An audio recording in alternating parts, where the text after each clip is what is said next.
Hello dear students, this is your mentor Rajesh sir. और आज फिर मैं एक ट्रेंडिंग टॉपिक लेके आया हूँ जेई मेंस के लिए। यहाँ हम वैसे क्वेश्चंस को डिस्कस करेंगे जो मैट्रिसेस के है, लेकिन परमुटेशन एंड कॉम्बिनेशंस के कॉन्सेप्ट से बनते हैं। करेक्ट है, मतलब to calculate the number of matrices with given certain condition रहेगी, और फिर हमको total number of possible matrices find out करना है। तो ये दो क्वेश्चन से स्टार्ट करते हैं, बड़े फंडामेंटल है, फिर मैं PYQs डील करूँगा। कि find the number of all possible matrices of order 3x3 with each entry either 0 और 1। एक CBSE का सिंपल सा प्रॉब्लम है। कैसे है कि 3x3 मैट्रिक्स है, तो आप एक काम करो, जो 3x3 मैट्रिक्स है ना, उसमें 9 एलिमेंट्स होते हैं। तो ये 9 एलिमेंट्स को हमने यहाँ लिख दिया। ठीक है, ये 9 एलिमेंट्स बस ऐसे ही बनाया करो। तो ये एंट्री 2 वे में फिल होगी। करेक्ट, या तो 0 आएगा या फिर 1 आएगा। सेम तरीके से 2 वेज में, तो हर एक जो है वो एंट्री 2 वेज में फिल होगी। करेक्ट है, तो total number of possible matrices हो जाएगा 2 की पावर 9। ये आंसर होएगा आपका, कैलकुलेट कर सकते हैं आप। 2 की पावर 9, आई थिंक दैट 512 होता है। अच्छा, अब थोड़ा सा एक लेवल ऊपर बढ़ाते हैं। Find number of matrices having 8 elements. अभी देखो एलिमेंट्स 8 है। अब अगर एलिमेंट 8 है तो फिर हमको possible orders of matrices having 8 elements वो चेकआउट करना पड़ेगा। तो 8 एलिमेंट्स के मैट्रिक्स का ऑर्डर क्या क्या हो सकता है? 1 इंटू 8 हो सकता है, 8 इंटू 1 हो सकता है, 2 इंटू 4 हो सकता है, या 4 इंटू 2 हो सकता है। ठीक है, इतने पॉसिबल ऑर्डर हो सकते हैं। और यहाँ पे भी 8 एंट्रीज है, 8 एंट्रीज 1 2 3 4 5 6 7 8। और हर एंट्रीज को आप इस बार 3 तरीके से फिलअप कर सकते हैं, या तो -1 0 या 1 से। 3 वेज 3 वेज 3 वेज, हर एक एंट्री को आप 3 वेज में फिलअप कर सकते हो। तो मतलब ये वाला अगर मैट्रिक्स मुझे बनाना है 1x8 का, तो इसके पॉसिबल वेज होंगे 3 की पावर 8, और इसके भी 3 की पावर 8 ही होगा, इसका 3 की पावर 8, और इस मैट्रिक्स में भी हम 3 की पावर 8 से मैट्रिसेस बना सकते थे। टोटल आंसर जो होगा हमारा, इसके आने से भी वर्क होता है, इसके आने से भी वर्क होता है, मतलब आपको इनको ऐड करना पड़ेगा। 3 की पावर 8 प्लस 3 की पावर 8 प्लस 3 की पावर 8 प्लस 3 की पावर 8, मतलब 4 इंटू 3 की पावर 8, ये आपका आंसर होगा। करेक्ट है, ठीक। तो अभी क्या हो गया कि अपने प्रिंसिपल ऑफ काउंटिंग का एडिशन रूल भी लगाया, मल्टीप्लिकेशन रूल भी लगाया, और प्रॉब्लम्स किसके सॉल्व कर रहे हो आप? मैट्रिसेस के। करेक्ट है, फाइन। तो अब बढ़ते हैं दूसरे क्वेश्चन के ऊपर। और अब इस क्वेश्चन को देखिए, यहाँ से आपकी थोड़ी सी और TNC की अंडरस्टैंडिंग बढ़ेगी अगर वो आपको आता है तो। जेई मेंस का क्वेश्चन है कि let A be a 3x3 matrix having entries from the set -1 0 1। ऐसे क्वेश्चन अभी तो बोर्ड लेवल तो हमने किया है। करेक्ट है, the number of all such matrices having sum of all entries equal to 5। Sum की बात कर रहा है सारी एंट्रीज की, और वो 5 आना चाहिए। तो जैसे मैंने अभी आपको बताया था कि आप सारे एंट्रीज को लाइन अप कर दीजिए रो में, है ना। मैट्रिक्स के सारे एंट्रीज को रो में लाइन अप कर दीजिए, यही तरीका होगा। अब आपके पास में क्या है कि सम आना चाहिए 5, सारे सम एंट्रीज का सम 5 आएगा, और एंट्रीज में -1 0 और 1 आ सकता है। ठीक, तो आप क्या कर सकते हैं, केस बना सकते हैं। केस 1, अगर 5 बार 1 आ गया, ठीक है, और रेस्ट में 0 डाल दिए, तो सम 5 आ गया, है ना। केस 2 क्या हो सकता है? केस 2 हो सकता है कि 6 बार 1 डाल दिया, और एक बार -1 डाल दिया, और 2 में 0 डाल दिया। करेक्ट है, केस 3 भी हो सकता है। 7 1 डाल दिया और 2 में -1 डाल दिया, अब नहीं हो सकता। करेक्ट है। कितने केसेस पॉसिबल है, तो ये लाइन अप पहले कर दिया करो। अच्छा, अब एक और पीएमसी का इंपॉर्टेंट कॉन्सेप्ट आ गया, जरा उसको ध्यान से देखना। यहाँ पे आप लोग कंफ्यूज होते रहते हैं कि देखो आपके पास में 5 1 को फिल करना है। मेन टारगेट हमारा 1 है, तो पहले हम 1 को फिल करेंगे और फिर जो रिमेनिंग है उसमें हमको 0 0 फिल करना है। तो क्वेश्चन ये आता है कि ये 1 1 कहाँ जाएगा, यहाँ यहाँ यहाँ यहाँ यहाँ या यहाँ यहाँ यहाँ यहाँ यहाँ। तो इसके लिए आप क्या करा करो, दो तरीके से, मैं मेथड 1 और मेथड 2 भी बताता हूँ। यहाँ मेथड 1 आ जाएगा और यहाँ मेथड 2, दोनों तरीके से, ताकि आपको कंफ्यूज ना रहे। करेक्ट है। तो देखो क्या है, टोटल ये कितने हो गए, मेथड 1 बताए तो 1 2 3 4 5 9 एंट्रीज है। अगर डिस्टिंक्ट रहते तो 9 फैक्टोरियल वेज में हम इसको अरेंज करते थे। अब रिपीट कितने हो रहे, 1 5 टाइम्स हो रहा है तो 5 फैक्टोरियल से डिवाइड करो, 0 4 टाइम है तो 4 फैक्टोरियल से डिवाइड करो। अब इसको, इसी को हम कैसे लिख सकते हैं, दूसरा तरीका क्या होता है कि आप क्या करते हैं कि ये 5 एंट्रीज को सिलेक्ट कर लेते हैं जहाँ मुझे 1 डालना है। तो सिलेक्ट करने का तरीका कितना हो गया, 9 में से 5 को मैंने सिलेक्ट कर लिया, 9 से 5 वेज हो गया। और इन सब में मुझे 1 फिल करना है, तो उसका तो एक ही तरीका होगा। तो ये total ways, this is the total ways to fill 5 1। Correct है। 10, अभी वर्क कंप्लीट नहीं हुआ, इनटू, अब रिमेनिंग 4 में मेरे को 0 ही डालना है। उसका भी तरीका एक ही होगा क्योंकि 0 सारे के सारे आइडेंटिकल है, तो एक ही वे होगा। तो दिस इज, तो this 9C5 into 1 is the total number of ways of filling all the 9 entries of the 3x3 matrix such that the sum of all entries is coming to be 5। और आप देखेंगे 9C5 इसके बराबर ही है। Correct, ये method 1 है और ये मेथड 2 है। Correct, fine. तो अब आप 9 फैक्टोरियल 5 फैक्टोरियल 4 फैक्टोरियल ये सेम ही आता है। इस तरीके से करो चाहे इस तरीके से करो, दोनों तरीके आपको कंफर्म होना चाहिए। सेम यहाँ पे आ गए, देखो 9 फैक्टोरियल होगा, अभी इस बार कितना है 6 है, 6 फैक्टोरियल, और ये 2 बार 0 आ रहा है तो 2 फैक्टोरियल। अब इसको ऐसे भी हो सकते कि 6 एंट्रीज को सिलेक्ट कर लो, 9C6, एक ही तरीके से 1 फिल करना है सब में। करेक्ट, और रेस्ट उसके बाद में देखो अभी एक एंट्री ऐसी भी है जिसमें -1 जाना है, मतलब आपको 6 में से, अब 9 में से 6 जा चुके हैं, सिलेक्ट हो चुके हैं, अब 3 रिमेनिंग है, तो 3 में से एक सिलेक्ट करो। करेक्ट, 3 में से एक सिलेक्ट करो और उसमें -1 डालो। तो इसका तरीका होगा 3C1 into 1। देखो ये सिलेक्ट करने, इसको देखो, ये है number of ways to fill 6 1 और ये है number of ways to fill -1।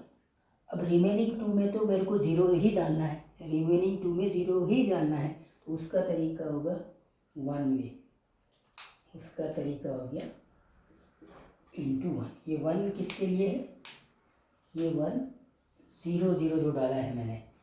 ठीक, तो ये अब आप देखेंगे तो यही आएगा, 9 factorial divided by 6 factorial into 3 factorial, और यहाँ पे आ जाएगा 3 फैक्टोरियल डिवाइडेड बाई 2 फैक्टोरियल, है ना। कैसे, ये देखो कैलकुलेट करो, 9 फैक्टोरियल, ये होएगा 6 फैक्टोरियल 3 फैक्टोरियल इंटू, ये हो जाएगा 3 फैक्टोरियल ना 2 फैक्टोरियल इंटू 1 फैक्टोरियल, तो ये कट गया, तो ये 9 फैक्टोरियल 6 फैक्टोरियल और 2 फैक्टोरियल सेम है। मतलब आपको दोनों तरीके से इसकी अंडरस्टैंडिंग होनी चाहिए। करेक्ट, ठीक है, फाइन। अब आपको बात समझ में आ गई है, तो इसमें आ जाते हैं। यहाँ क्या हो जाएगा, यहाँ हो जाएगा 9 फैक्टोरियल और ये 7 फैक्टोरियल हो जाएगा और ये 2 फैक्टोरियल। करेक्ट है। अगर यहाँ पे करना है तो 9C7 इंटू 1। करेक्ट, अभी 2 में से अभी जो रिमेनिंग 2 है उसको तो वही हो जाएगा ना, 1 ही में होगा क्योंकि -1 ही डालना है, तो उसका 1 वे होगा। तो आप बात को समझिए कि ये जो वे होंगे वो 7 1 को फिल करने का हो गया, और ये जो 1 वे है वो -1 को 2 एंट्रीज में फिल करने का है, क्योंकि -1 ही फिल करना है। जो रिमेनिंग 2 एंट्रीज है उसमें कोई चॉइस ही नहीं है, मेरे को -1 ही फिल करना है, और उसको फिल करने का तरीका एक ही होगा। खैर अभी ये भी समझ में आ गया, ये भी समझ में आ गया। फाइनली ये केसेस ऐड हो जाएंगे, तो इन तीनों को ऐड करेंगे आप, करेक्ट है। ऐड दिस एंड दिस, इनको सबको ऐड करेंगे तो आपका आंसर आ जाएगा, और आंसर आता है 414। आंसर आता है 414। आई होप दैट ये क्वेश्चन समझ में आ गया होगा। नेक्स्ट क्वेश्चन को चेक करते हैं। और ये क्वेश्चन को देखिए, ये भी बड़ा ट्रेंडिंग है। पहले ये एडवांस में आता था, आजकल ये मेंस में भी आ रहा है, और कॉन्सेप्ट बहुत इंटरेस्टिंग है और आसान है।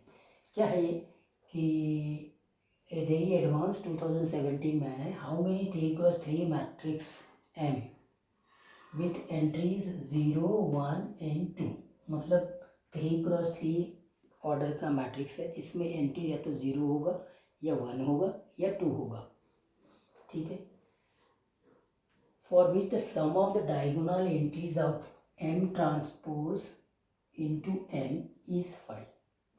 देखिए क्या क्या बात कर रहा है ये, sum of diagonal entries of this matrix.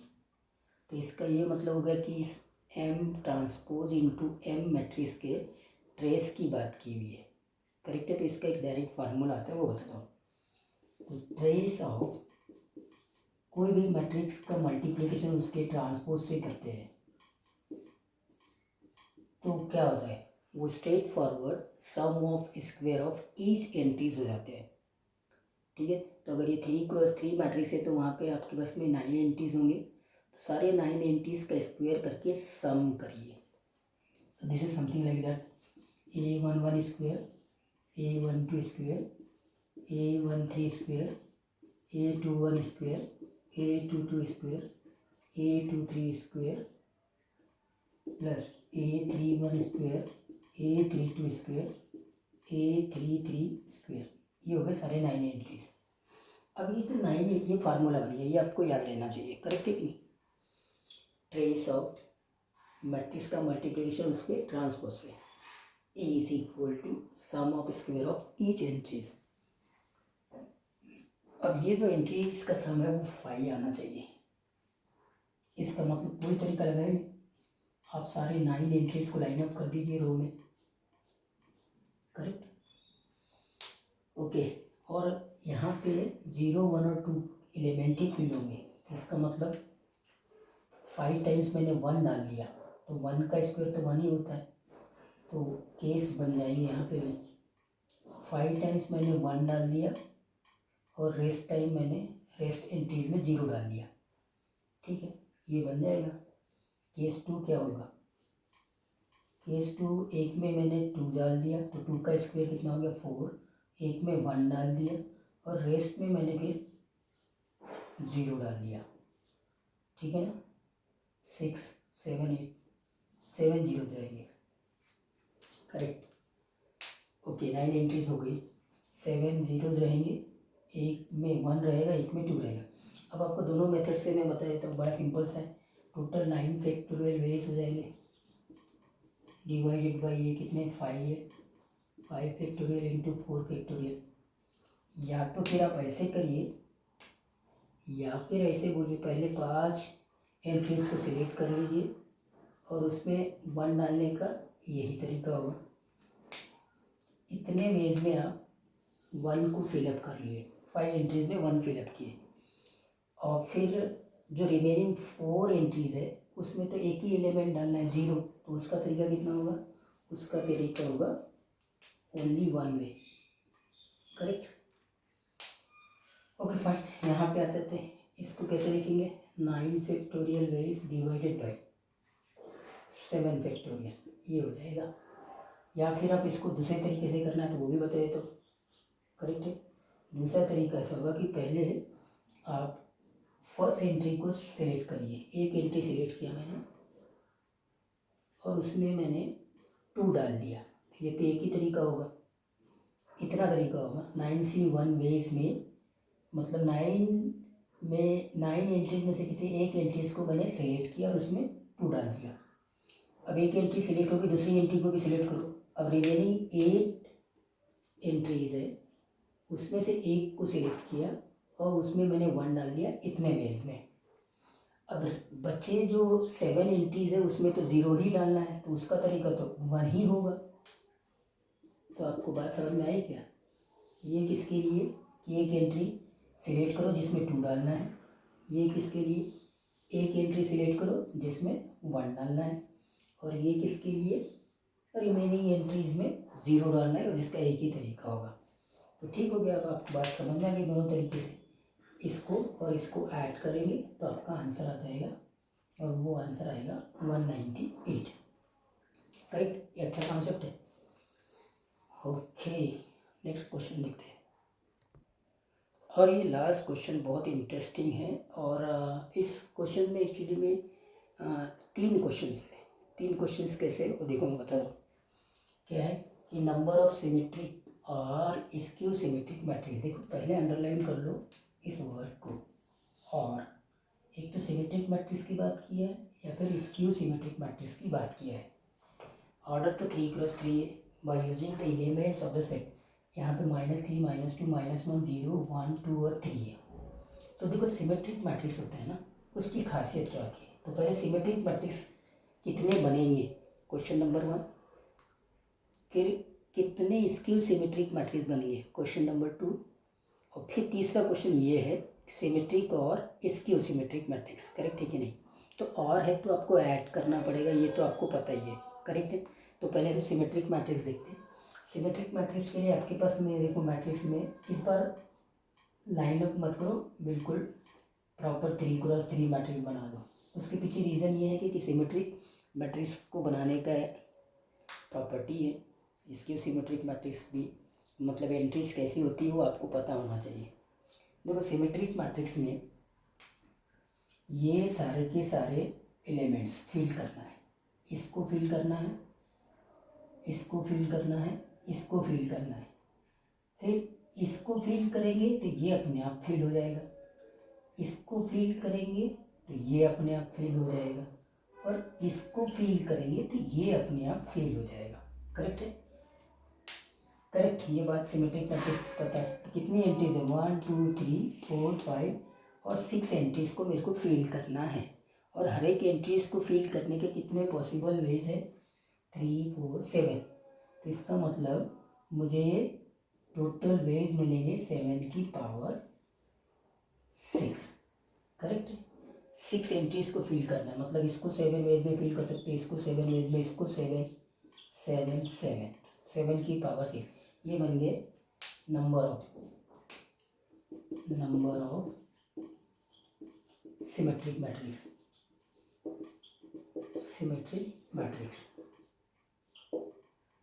Okay, अब आते हैं स्क्यू सिमेट्रिक मैट्रिक्स। तो फिर से हम वही काम करेंगे, 3 एंट्रीज और ये 3x3 मैट्रिक्स बना लेंगे। अब आपको क्या मालूम होता है, स्क्यू सिमेट्रिक मैट्रिक्स में डायगोनल एंट्रीज हमेशा 0 होती है। तो इन एंट्रीज को फिल तो मैं एक ही तरीके से करूँगा। करेक्ट है कि नहीं? और कोई दूसरा वे है ही नहीं मेरे पास में, 0 ही फिल करना है, दूसरे एलिमेंट उसमें आ नहीं सकते। तो ये तो फिक्स हो गए, मतलब ये एक ही तरीका हुआ।